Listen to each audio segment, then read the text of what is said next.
claro, nós estamos aqui num momento muito feliz, com muita alegria. O Santuário Nacional acolheu seu novo pastor, nomeado pelo Papa Leão XIV, Dom Mário Antônio da Silva. Tomou posse como arcebispo de Aparecida no dia 2 de maio. Paulistano de Itararé, com passagem pela Amazônia e por Cuiabá. Ele chega com o lema testemunhar e servir. Hoje nós vamos conhecer mais a sua história, sua missão, os desafios, como conduzir a Casa da Mãe Aparecida. Que alegria! E assim a gente vai bater esse papo aqui com ele, que eu recebo com muita alegria. Seja muito bem-vindo, Dom Mário. Obrigado, Daniela. Bom dia para você, bom dia a todos que nos acompanham aqui no Bênção da Manhã. E aqui também na companhia do Padre Eduardo, nosso reitor do Santuário. Alegria de estar aqui, né, nessa primeira semana de missão aqui na Arquidiocese de Aparecida e também com romeiros e romeiras que vêm aí de toda a parte do Brasil para o nosso santuário. E com você, que nos acompanha aí pela rede Aparecida de Comunicação. Maravilha.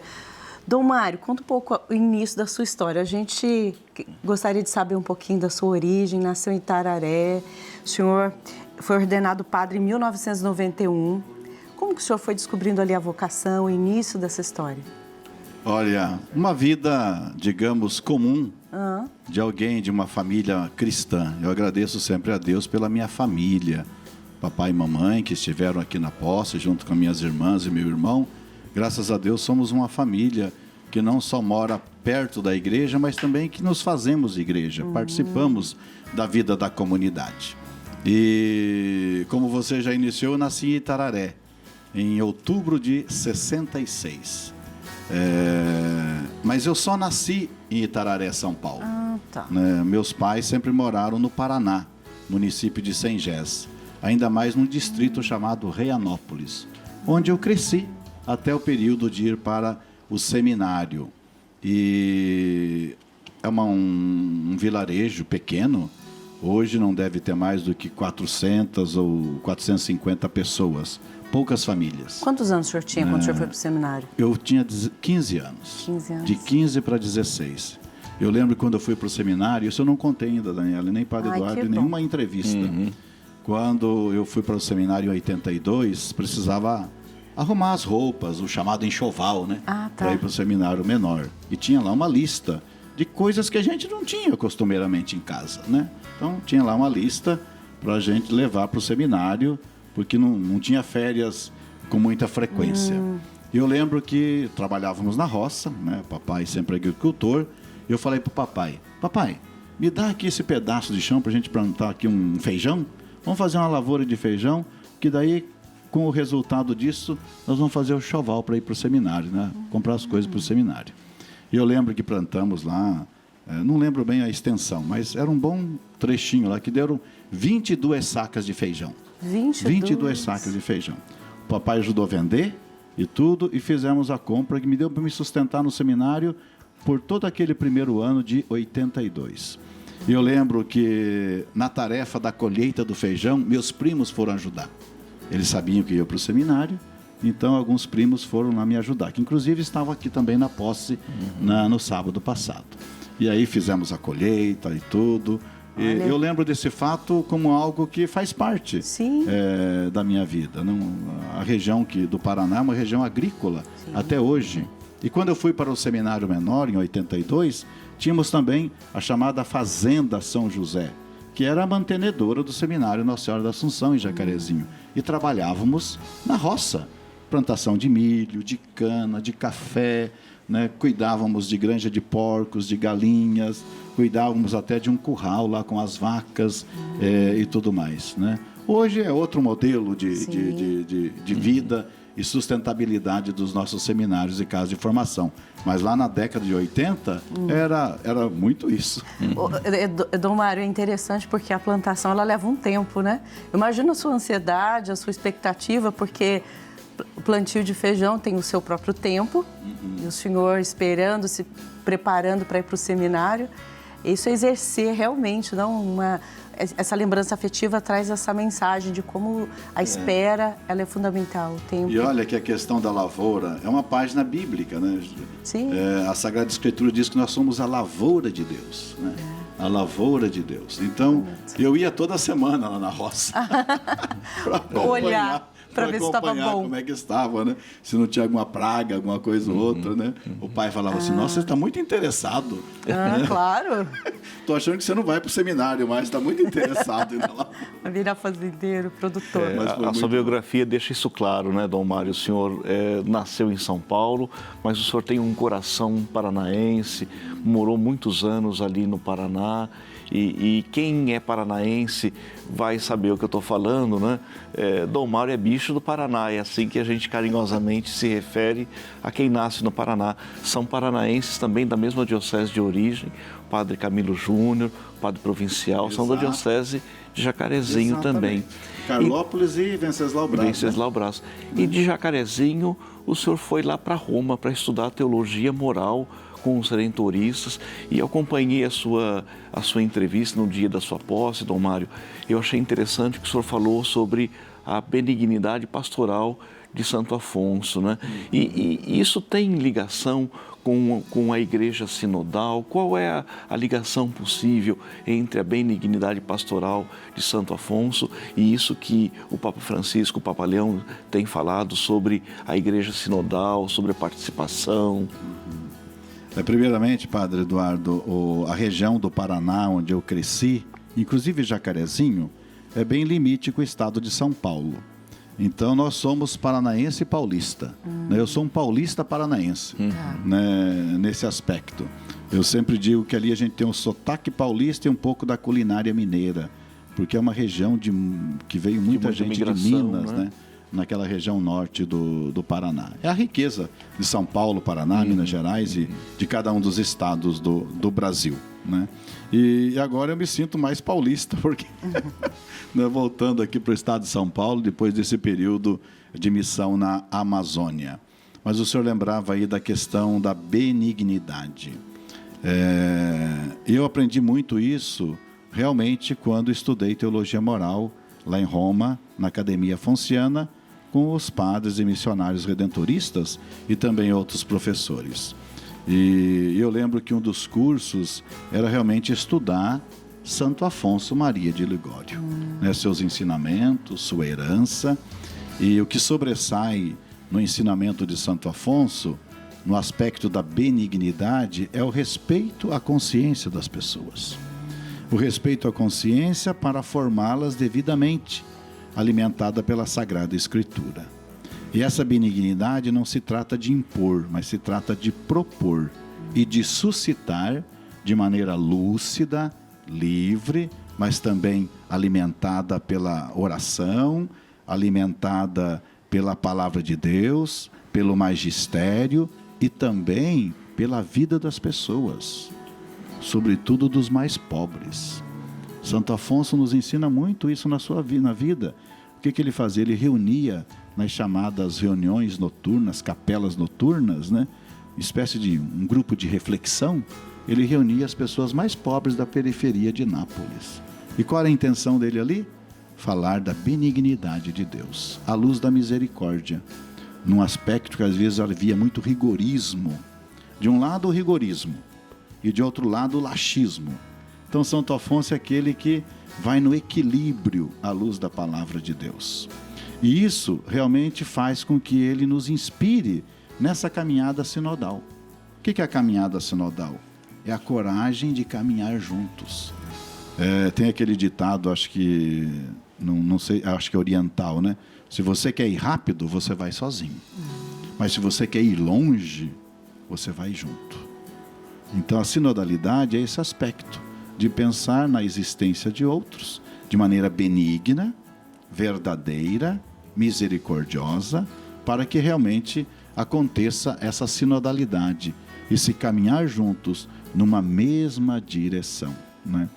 Nós estamos aí nesse grande desafio que nos convocou o Papa Francisco para a sinodalidade e que o Papa Leão tem nos encorajado de viver realmente em espírito sinodal a comunhão, a participação e a missão. Oxalá que Santo Afonso continue inspirando a todos nós para que tenhamos um coração benigno, né? Quem tem um coração benigno, olha para as pessoas com respeito, com amor, com carinho e propicia, né, a vida dos outros, a ternura. Para mim, benignidade e ternura são indispensáveis na nossa vida hoje. E o que é ternura e benignidade? É a capacidade de amar as pessoas fazendo-as felizes. É a capacidade de amar as pessoas sem impor nada, sem obrigá-las a pensar como a gente pensa, mas que tem a capacidade de discernimento na formação da consciência para acolher os mandamentos de Deus, as bem-aventuranças e assim ter uma vida ética, uma vida moral que as faça felizes. Bom, o senhor falou um pouquinho do seu período da formação, deu agora para nós um grande ensinamento. O senhor chegou aqui, o senhor não veio rápido, o senhor veio no tempo, né? Assim como uma grande colheita. E o senhor, com certeza, muitas pessoas acompanharam o senhor nessa trajetória. Nós temos um vídeo agora especial, ao vivo. Nós vamos falar com o padre Antônio Carlos. Ele é vigário da paróquia Nossa Senhora das Graças, em Cambará, no Paraná. Nós vamos dar um bom dia especial. Bom dia, padre. Bom dia, Dom Mário, tudo bem com o senhor? Bom dia, Padre Antônio, tudo bem, graças a Deus, que alegria participar conosco. Alegria toda minha quando recebi o convite por estar participando nesta manhã dessa entrevista. Como fiquei feliz com a sua nomeação, que Deus te abençoe na sua trajetória, como sempre abençoou até aqui. Com certeza vai ser um profícuo pastoreio. Aparecida, o Santuário Nacional, merece a sua pastoralidade, o seu trabalho, a sua dedicação. Obrigado aí, Padre Antônio. Olha, fico feliz da sua participação, bem como de todos que nos acompanham. E Padre Toninho, nós fomos companheiros no tempo de seminário. E ele esteve conosco lá na minha missão, lá em Roraima, né? Então participou várias vezes aí da minha missão também na Amazônia. E onde ele está hoje, que é Cambará, qual é a paróquia aí, padre, que o senhor está? Paróquia Nossa Senhora das Graças. Nossa Senhora das Graças. Nós sempre participávamos em Cambará, que é uma cidade próxima de Jacarezinho, de semanas vocacionais. Uma paróquia, hoje tem mais paróquias, mas é uma cidade que tem muitas vocações, né? Muitas vocações, tanto religiosas quanto também para o sacerdócio. E nós íamos lá quase todo ano fazer uma semana vocacional em preparação às ordenações que lá aconteciam. E lá a gente anda com muita alegria e fica com o pé vermelho, porque Cambará tem a terra roxa, terra vermelha, terra fértil, tanto ali Cambará, Andirá e Bandeirantes, né, que fazem parte da Diocese de Jacarezinho, terra boa e povo bom, né, religioso, suscitador de vocações, colaborador também da nossa igreja. Olha que você está numa terra santa, num bom lugar. Saudação a todos aí. Amém, muito obrigado, viu? Que Deus te abençoe. Em breve aparecerei fazendo uma visita, se Deus quiser. Venha nos fazer a visita e não esqueça de trazer uma caravana. Isso! Trazer os romeiros e romeiras aí de Nossa Senhora das Graças e Redondeza. Aguardamos vocês. Obrigado. Um abraço, Padre Toninho. Renovo e reforço o convite para que o senhor venha com uma romaria para visitar Nossa Senhora e o seu santuário. Dom Mário, na sua biografia, a Amazônia ocupa um lugar muito especial, não é? Não só pelo trabalho como bispo auxiliar de Manaus, mas também como bispo de Roraima.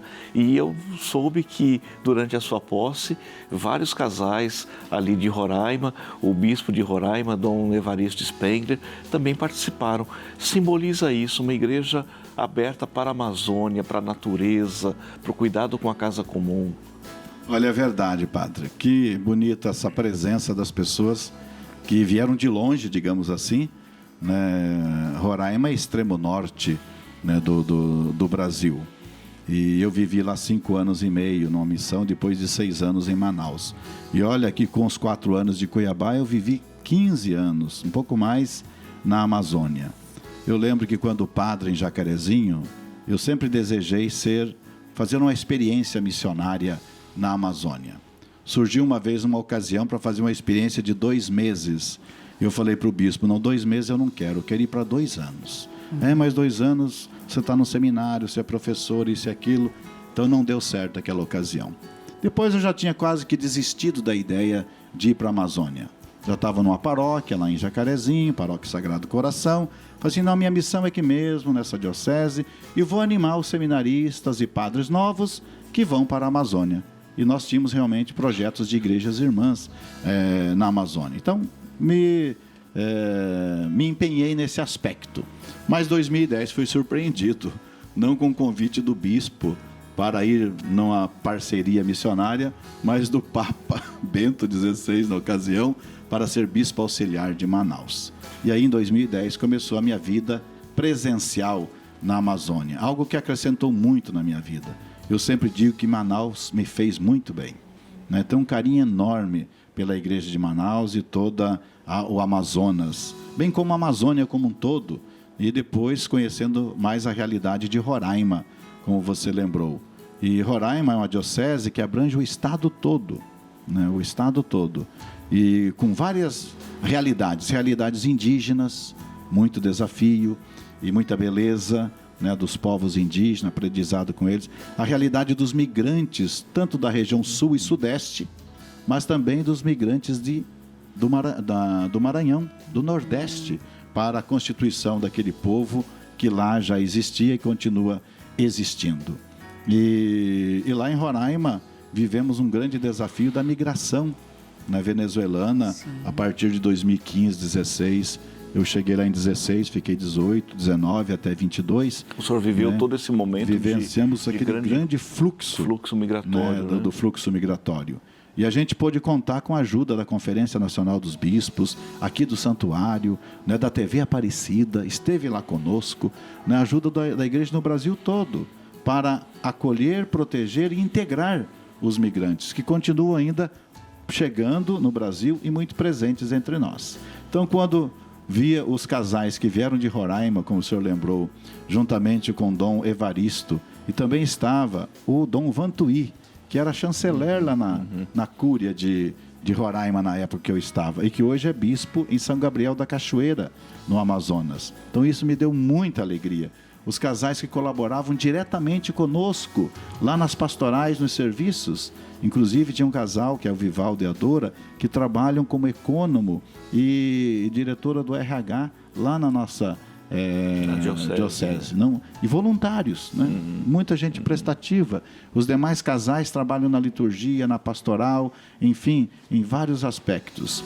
Eu lembro que na época da pandemia, nós tínhamos as nossas missas transmitidas por redes sociais.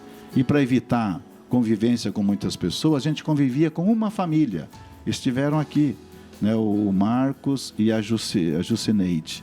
Eles eram os dois, o casal, que cantava nas missas conosco, nas transmitidas. E qual era a família que a gente ia, às vezes no sábado, no domingo, para sair um pouco de casa, com todo o cuidado naquela época? Era unicamente essa família. Então, eu sempre digo, as famílias são, digamos, fonte de alegria para nós, padres, bispos, né, no dia a dia. Então, a vinda dos casais, a vinda de outras pessoas também, de outros locais, me deixou assim muito feliz nessa ocasião de início da missão aqui no Santuário. Obrigado aí, Roraima. Obrigado. Olha, Padre Eduardo, Dom Mário, agora nós temos a participação do Padre Diogo Monteiro, que é secretário-geral da Arquidiocese. Vamos acompanhar essa mensagem dele. Irmãos e irmãs, devotos da Mãe Aparecida, falar do Dom Mário é sempre uma alegria para mim e para todos nós aqui da Arquidiocese de Cuiabá. Dom Mário esteve conosco nesses últimos 4 anos e nós já estamos com muita saudade do nosso querido Dom Mário. Dom Mário, nesse tempo que esteve aqui, foi um grande pai, pastor para nós presbíteros e também para todo o povo de Deus dessa arquidiocese. Buscou a unidade, buscou a comunhão, amou os seus presbíteros, seminaristas e todo o povo de Deus. E o sentimento que nós temos por ele é mútuo também, de muito amor, de muito carinho e de muita estima pelo nosso arcebispo Dom Mário. Vocês ganharam um presente de Deus e de Nossa Senhora para a Arquidiocese de Aparecida. Cuidem bem desse presente. Deus abençoe vocês pela intercessão da Virgem Maria e um abraço para todos vocês, devotos de Nossa Senhora. Obrigado, Padre Diogo. Que alegria ouvir você. E Padre Diogo, não, além de secretário lá na nossa cúria, né, o meu secretário que cuida da minha agenda, está cuidando da minha agenda ainda. Falei para ele, cuida mais um mês, que depois... Fazer a transição. Aqui já a Jaqueline vai cuidar e eu também estava lá marcando os compromissos desse ano também ontem. E juntamente lá com a Edilce e a Simone, cuidam da minha agenda. O Padre Diogo também é o coordenador arquidiocesano do clero.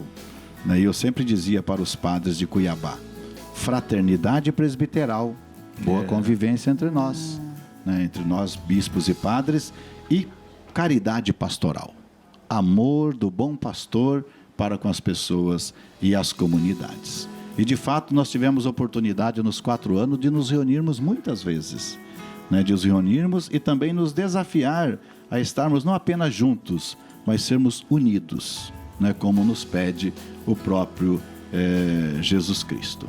O Padre Diogo, ele não queria que eu viesse, mas foi ele que ajeitou toda a minha mudança, minhas caixas, juntamente com os seminaristas do propedêutico e as pessoas lá da nossa casa, da nossa residência.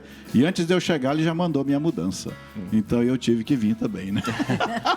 Eu tive a oportunidade de conhecer o Padre Diogo o ano passado, quando ele estava organizando a ida do Padre Camilo lá para Cuiabá, para aquela grande celebração. E depois eu voltei a falar com o Padre Diogo por ocasião da sua nomeação. E eu achei muito bonito, porque ele estava muito triste, Dom Mário. O Padre Diogo falou assim, eu estou muito triste, Padre Eduardo, mas olha, o senhor ganhou um presente. Pode ficar tranquilo, Padre Diogo, a gente vai cuidar muito bem de Dom Mário aqui, viu? Dom Mário, na sua vida como bispo, um bispo missionário, o seu lema episcopal é muito significativo, né? Testemunhar e servir. E isso tem alguma ligação com o seu trabalho como presidente da Caritas Nacional? Ótimo. Antes aqui, padre, falando ainda do Padre Diogo, né? Com ele, com as demais pessoas lá, a gente se emocionava e confesso que a gente até chorou. Mas não era um choro de resistência, é um choro de consideração, de apreço e também de sentir a falta um do outro, mas sabendo que cada um avança para o caminho. E eu tenho me consolado no personagem Abraão, de ir para onde Deus está indicando. Né? Então, nesses últimos 20 anos, várias mudanças aconteceram na minha vida, mas não por vontade pessoal. Não é por vontade de Deus, é onde Ele está indicando. E o local que Ele está indicando é Aparecida. E Ele indicou nesta manhã a TV Aparecida. E aqui estamos. O lema, testemunhar e servir. Eu lembro, Padre Eduardo e Dani e todos que nos acompanham, eu escolhi esse lema logo depois que recebi a nomeação. Isso foi em maio a notícia. Logo que recebi a notícia do Núncio Apostólico. Isso foi um pouco antes da nomeação, que foi 9 de junho, no final de maio. Eu comecei a pensar. E nós estávamos fazendo as leituras do tempo pascal, como estamos fazendo agora, né, do tempo pascal, mês de maio. E aí tinha o texto lá de ser testemunha de Jesus Cristo na Samaria, em Jerusalém e até em todos os lugares. Eu falei assim, olha, eu vou escolher um verbo, testemunhar, né, ser testemunha de Jesus Cristo. Mas eu falei assim, mas esse verbo sozinho, ele precisa de algo mais. E eu, como gosto muito de ação, né, o verbo, como a gente aprendeu em língua portuguesa, indica a ação do sujeito, eu vou escolher outro verbo. E escolhi o servir, que já vem me acompanhando desde o diaconato. Diaconia, serviço, né, servir. E eu lembro que o meu lema no diaconato inspirava-se no lava-pés. Então esses dois verbos me acompanham. O verbo servir me acompanha desde o diaconato. E isso me fez também me colocar na prontidão, como o senhor disse aí, não, para a Caritas brasileira. Quando eu cheguei em Manaus, eu comecei a me envolver mais com Caritas. E naquela época, 2010, 2012, o serviço da Caritas era trabalhar muito com os migrantes haitianos e também com o pessoal dos bairros da cidade, das periferias da cidade e com as comunidades ribeirinhas que eu atendia lá na Arquidiocese de Manaus. Indo para Roraima, nós criamos lá uma Caritas diocesana. E a Caritas diocesana nossa, com o apoio da Caritas brasileira, ela nasceu gigante por causa da migração venezuelana e também da realidade dos povos indígenas ali em Roraima e a necessidade da população mais carente. Então nasceu uma Caritas gigante. Tanto que a Caritas brasileira já foi fazer lá em Roraima um encontro sobre migração e outras áreas de atuação. E nisso, muitos líderes de Caritas ficaram me conhecendo. E na Assembleia de 2019, o meu nome foi levado para a Assembleia. Eu até pedia, não deixa eu cuidar da Caritas aqui diocesana, deixa eu cuidar da Diocese de Roraima. E na época também, eu estava com outros afazeres. É a segunda vez que o senhor é presidente da Caritas. Aqui na Caritas é a segunda vez. Então, esse segundo quadriênio vai até o final de 2027. E olha que, inspirado pelo meu lema, eu assumi essa tarefa, essa missão. E aí comecei a conhecer um pouco mais a Rede Caritas. É fenomenal a Rede Caritas aqui no nosso Brasil. As entidades membros, os regionais, as articulações e também a Rede Caritas. Tem um secretariado nacional lá em Brasília. E olha que estiveram presentes aqui mais de 30 pessoas da Rede Caritas, né, na minha posse. Fiquei muito feliz. A diretoria, membros da diretoria, da coordenação, das regiões, né, aqui do nosso Brasil. E então isso me encoraja.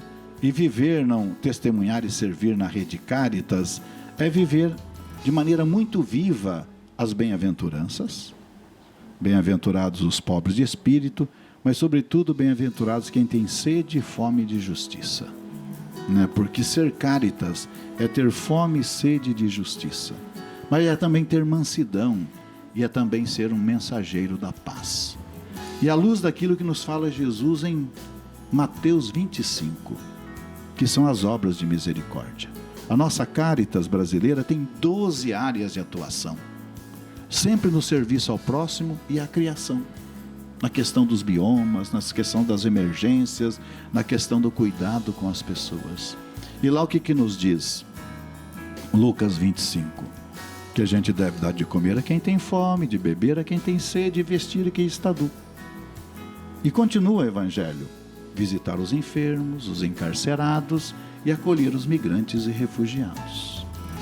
Eu até acrescento à luz desse Evangelho 25, o que nós vivenciamos na campanha da fraternidade este ano, que é dar moradia digna a quem não tem teto ou a quem precisa de algo melhor na sua própria moradia. Então a tarefa Caritas é uma tarefa de toda a igreja. Nós somos Caritas como uma instituição vinculada, relacionada à CNBB, porque nós somos igreja.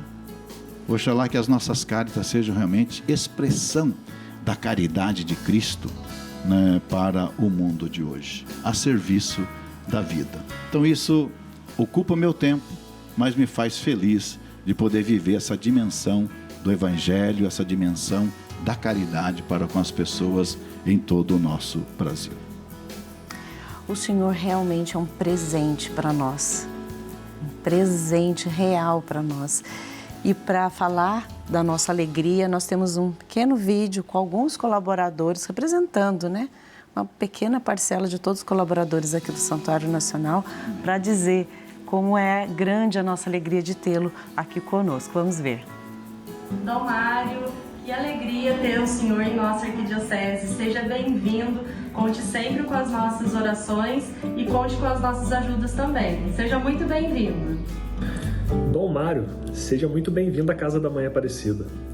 Com muita alegria, nós colaboradores, devotos, romeiros, nós o recebemos de braços abertos aqui em nossa casa.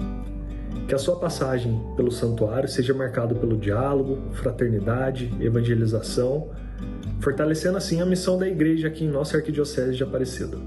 Nos colocamos à disposição do Senhor para caminharmos juntos nessa nova fase. Dom Mário, Que alegria o senhor em nossa arquidiocese, na Arquidiocese de Aparecida, o Santuário Nacional. Conte sempre com nossa alegria, com o nosso trabalho, com nossa evangelização no santuário. Conte também com nossas orações aqui no Santuário Nacional. Seja sempre bem-vindo nessa nova missão, com alegria, perseverança no Santuário Nacional. É a alegria de acolher o senhor, Dom Mário, é a alegria de ter o senhor como nosso arcebispo. Tenho certeza que no clero de Aparecida, também para os romeiros de Nossa Senhora, o senhor vai ser uma presença muito especial. Muito obrigado aqui a vocês que se manifestaram e aos demais colaboradores, né, que a gente vai encontrando gradativamente. Ontem, depois da missa aqui no Santuário de Aparecida, tive a oportunidade de encontrar alguns dos nossos colaboradores. Tenham paciência que aos poucos eu vou me encontrando com vocês nos vários departamentos, recintos e ambientes de trabalho, serviço e missão, tanto aqui no Santuário como nas paróquias da nossa querida Arquidiocese de Aparecida. Daniela, você falava aí de presente, né? Nossa, me dá até um choque quando fala assim que eu sou um presente, e presente tem que ser coisa boa. Né? Então vocês vão me ajudar, né, a ser esse presente, mas eu já estou aqui presente, como disse Maria, né? Eis-me aqui, Senhor. Né? Então eu tenho comigo também, nesse momento, o que disse Maria ao próprio Deus através do anjo, né? Eis-me aqui, Senhor, que se faça em mim aquilo que é vontade de Deus, e não a minha. E quando a gente colabora com a vontade de Deus, a nossa também é contemplada pela benignidade de Deus e pela pelo seu amor, né? Até o Evangelho de hoje diz que Deus é amor, né? A leitura de hoje, né? O Evangelho nos faz entender que Deus é amor esse tempo todo. E eu ouvi um comentário que dizia assim, que Deus é amor. Até parece que a carta de São João, né, não diz que nós devemos amar a Deus, diz que nós devemos amar o próximo. Por exemplo, Deus é amor. Presente a gente não devolve, então tem que ficar comigo também aqui, viu? Né? E como Deus é amor, o presente de Deus para nós é o amor. Sim. O que a gente faz com um presente? A gente não devolve, a gente partilha, a gente compartilha. Então que esse presente do amor de Deus na nossa vida nos faça capazes de amarmos uns aos outros, como Jesus nos amou e nos ama. Muito obrigado por essa oportunidade com vocês aqui, Padre Eduardo e a Daniela, e com todos vocês. É isso mesmo. Agradeço demais sua presença, Dom Mário. Dom Mário é o arcebispo mais jovem que a Aparecida recebe. Venham visitar Nossa Senhora, o seu santuário e o novo arcebispo também.